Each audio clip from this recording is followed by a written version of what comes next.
Sebuah berita mengejutkan datang dari negeri Paman Sam. Ditemukan makhluk seram yang menghuni bawah tanah. Jumlahnya tidak sedikit. Dari satu komunitas saja mereka berjumlah sekitar 2.000 orang. Menurut penelitian yang dilakukan oleh saintis NASA, mereka hidup 20 mil di bawah tanah. Makhluk yang tampak primitif tersebut hidup dalam terowongan-terowongan rahasia dan saat ini telah memasuki Amerika. Awalnya NASA tidak mau mempublikasikan penemuan ini. Namun seorang pekerja NASA telah mempublikasikan gambar-gambar eksklusif mereka dengan alasan penemuan ini terlalu besar untuk disembunyikan. Sumber menyebut makhluk ini bernama Mole People. Kami mencoba berkomunikasi dengan mereka tetapi sangat susah karena mereka tidak bisa bahasa Inggris, katanya. Menurutnya, Mole People tampak ramah. Namun jika terjadi miskomunikasi, ia khawatir makhluk tersebut menyatakan perang dengan manusia bumi. Jika salah langkah bisa mengakibatkan makhluk ini menyatakan perang dengan manusia di atas.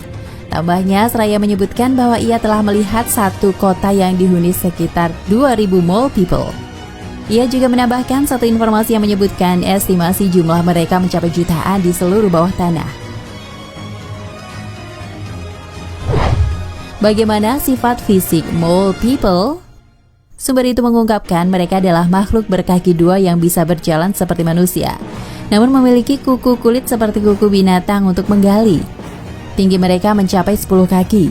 Kulit tubuhnya juga sangat kuat hingga mampu menahan panas bumi. Sumber menambahkan NASA menemukan pintu rahasia ke dunia bawah tanah di sekitar Washington State, Mount Shasta, Gua Mamos di Kentucky, dan sejumlah gua di sekitar barat daya Amerika Serikat. Siapakah makhluk itu sebenarnya? Jika benar berita ini, mungkinkah mereka Ya'juj dan Ma'juj? Wallahu a'lam. Seperti diketahui, salah satu tanda sebelum datangnya kiamat kubro adalah munculnya makhluk yang disebut dengan Ya'juj dan Ma'juj. Rasulullah SAW bersabda, "Sesungguhnya tidak akan terjadi hari kiamat hingga kalian melihat sebelumnya 10 tanda.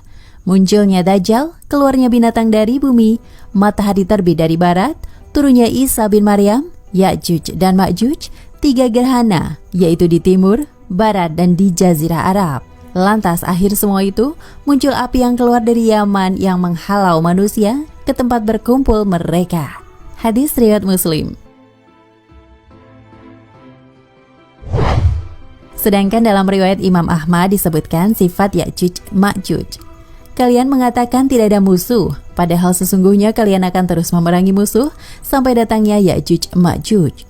Mukanya lebar, matanya sipit, dan ada warna putih di rambut atas. Mereka datang dari setiap arah dan wajah-wajah mereka seperti perisai dilapisi kulit. Hadis riwayat Ahmad. Lalu apakah Ya'juj Ma'juj tidak pernah keluar selain hari kiamat? Para ilmuwan yang meneliti mengatakan bahwa Ya'juj dan Ma'juj telah bangkit dan keluar berkali-kali. Kebangkitan terakhir adalah ketika menjelang kiamat, sebagaimana disebutkan juga dalam beberapa hadis sahih. Para ilmuwan sejarah menyebutkan bahwa mereka terhitung sudah 7 kali keluar dari persembunyiannya. Pertama, zaman prasejarah Mongol atau sekitar tahun 5000 sebelum Masehi. Ketika itu mereka sanggup merubah dan menghancurkan peradaban Cina kuno lewat serangan mereka dengan melewati gurun Gobi.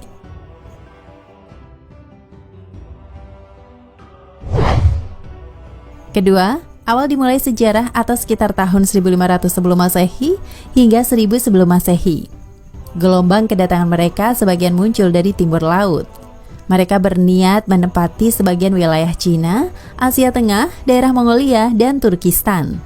Akan tetapi ekspansi mereka ke daerah-daerah itu dengan perdamaian bukan dengan penyerangan.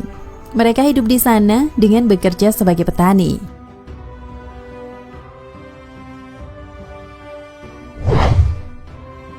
Ketiga, kemunculan Ya'juj dan Ma'juj kali ini di akhir tahun 1000 sebelum Masehi, di mana mereka menguasai wilayah pesisir Laut Qazwin, Laut Hitam, utara Kaukasus, aliran Sungai Danube dan Pulja.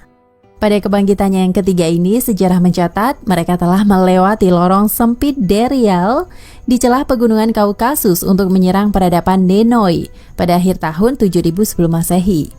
Penyerangan mereka kepada Nenoi memberi pengaruh langsung pada jatuhnya peradaban Asyuria. Hal ini juga dibenarkan oleh Herodotus, bapak sejarah Yunani.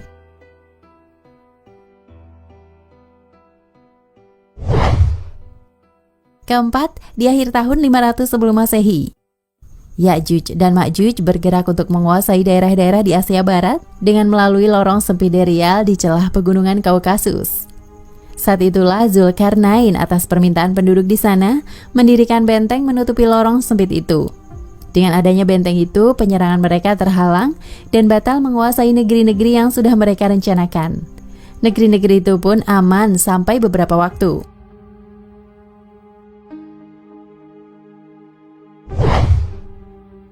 Kelima, akhir tahun 300 sebelum Masehi. Waktu itu kabilah Ya'juj dan Ma'juj mengarahkan ekspansinya ke wilayah timur. Lalu tak lama kemudian mereka menyerang ke Kaisaran Cina. Para sejarawan Cina menyebut kabilah Ya'juj dan Ma'juj ini dengan sebutan Hyunghu. Pada zaman itu Kekaisaran Cina dipimpin oleh Kaisar Qin Shi Huang atau nama gelarnya Shi Huangdi yang maknanya Kaisar pertama. Di era pemerintahannya, ia berhasil membangun tembok agung Cina, The Great Wall. Pembangunan tembok ini dimulai pada tahun 264 sebelum Masehi dan selesai dalam jangka waktu 10 tahun. Tembok inilah yang merupakan benteng dari serangan Ya'juj dan Ma'juj.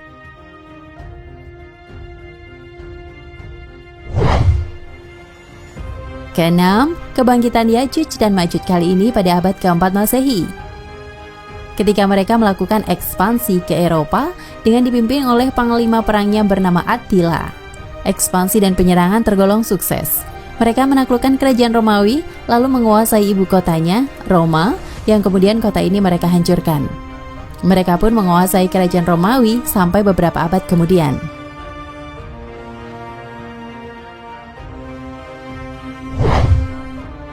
Ketujuh, pada abad ke-12 Masehi atau abad ke-7 Hijriah di bawah kepemimpinan Genghis Khan.